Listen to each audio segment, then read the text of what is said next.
Arkadaşlar şimdi size edalı modalı yapacağım ama kaşıklarla bekleyin. Benim kaşıklarım değişik. Bir şey olmaz dedi. Aha kaşıklar. Tamam. İlkin kaşıklarımızı elimize alalım. Nasıl ola? Tutmayı unuttum.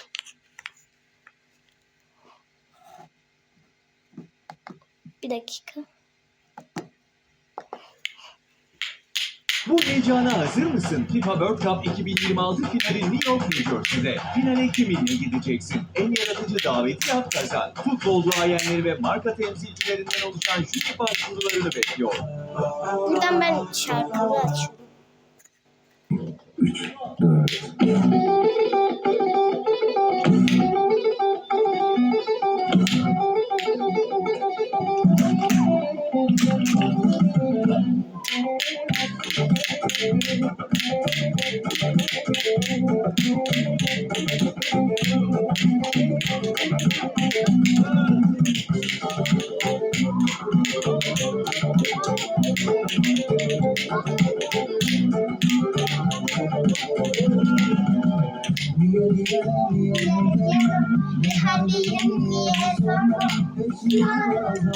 Duyma geçme böyle